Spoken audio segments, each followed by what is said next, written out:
was it? To see you again. I think I saw you for a couple of minutes when you were coming out of the studio. That's correct. Last week. Yeah. That's how we met. It was an amazing meeting. Yeah. You were just sitting there and... I had just done Harold Channer's show, and you were coming out of the studio yourself. Yeah, interviewed by Alan from New Realities TV. Uh-huh. So, tell me a little about what I can feel, where your sight is withdrawn. Yes, I lost my eyesight in my right eye in a matter of 2 days 5 years ago while living in Brooklyn. Uh-huh. And then my eyesight on the left side is gone. I have about 10% foggy vision. Right. Theoretically, with an MRI, there's some kind of a lesion pushing down behind my right optic nerve. And by the way, I feel very fortunate. It isn't anything worse than that. Yeah. So I count my blessings every day. I say, thank God, it's not anything worse. So I feel very fortunate. Great. Yeah. It actually comes from a different area to what you think. And what's that? We've only really talked for about 3-4 minutes. We have, yeah. So, but I'm getting a feeling that it's coming from more down in the centre of your body, just about halfway down the backbone. There's a lot of stress there, and it seems like there's a lot of energy blocked there from frustration. yeah, I do have seemingly a broken heart, you might say. Yeah. Because I put 16 years in a marriage, and I directed all my energy towards my children. And in the clip you just saw at the demonstration in 1991, January, my daughter had such deep power and passion as an innocent child against the reality of war. Yeah. And in that clip, it sort of foreshadows what my wife was going to do 8 years down the road when I'm trying to calm down my daughter. She's, I believe, accelerating anxiety by saying, and they draft girls too. And Okay. Well, first of all, there was no draft, but 8 years later, she drove my daughter to the Air Force recruiting station. And my daughter's been in Iraq. And so she's in military intelligence now, Fine. learning the opposite of what she was actually learning on her own. It isn't like I gave her lectures. I think most children instinctively know that violence leads to violence. Correct. So, Do you also know that she's there for a reason?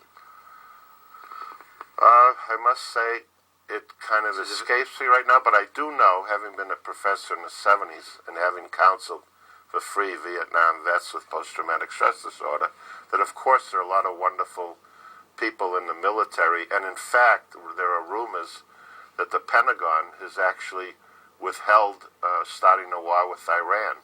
I don't know if you've heard that, but there are a lot of people who just don't feel like going overboard with mayhem and destruction. Yeah. There's a lot of very special people Yes, I come do into know. the world. And your daughter's one, I do believe she is Yeah. one, yeah. and she has to be where the source is to change its direction. Yeah, that's what I've been hopefully thinking. So understand that, even with yourself, you're in and have been in the firing line for a long time of all sorts of information. Yes. And it's just like being under the searchlight. Yeah. And all that focus is on you, but you can't move anything by getting hold of the searchlight. The beam is there on you and you can't do anything with that beam. Uh-huh. So the only way you can move anything is to go back to the source where the searchlight actually is, where the light is generating from, before you can move the focus. So I'd like to actually try to move the focus for you if we can, so that you're not at the end of the beam all the time, Uh-huh. where you're at effect of the light, it's actually a darkness, but it's still a focus, and you go back to where you can actually make a difference.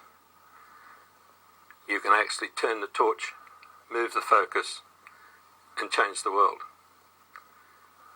It's not by thought. This is very important, because the thought is the end result of the energy that you've been, and the focus that you've been under. So you've attempted all your life to move that being, and you can't move it from where you are. And so the inner part of you has to see that there's another way. And the other way can be so simple, because all you have to see is that you have to be in a different focal plane to make a difference. While ever you're in the focal plane of discussion, of results, of disaster, you can't move anything in the consciousness, because the consciousness is back at the source. So if we're just gradually getting there, right? We're just kicking things around so you can feel that there is a possibility. Going back to the source. Yes. Uh-huh. And when you go back to the source, you have all the answers. You have solutions. You have everything to present to say, move that focus. You have it all, and it's in your heart. It's in your experience, and it's in everything that you picked up while you're in that focus. So then you take it all back with the total solution, and you present it at a level that can change the world. I'm not going to give you any detail on how you do that at this point, because I know you're starting to feel it's possible. I think I feel all the time a lot. Yeah.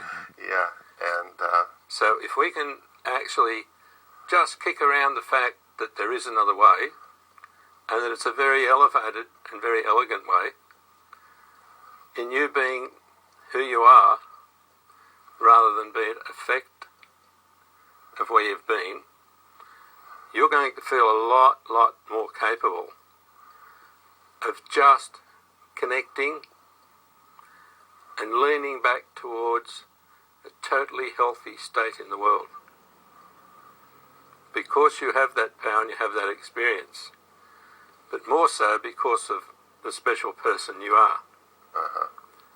So now we're getting into the energy side of things, where you've blocked the energy because you said, this is not working.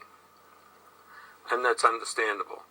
you mean once you distinguish that things aren't going the way you hoped, Totally.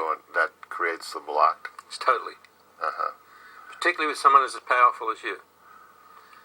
You're powerful enough to shut yourself down. You're also powerful enough to shift the focus. I must say I've been having a bit of trouble doing that, in the sense that what you're saying seems to be obvious, but it's so obvious it might escape me.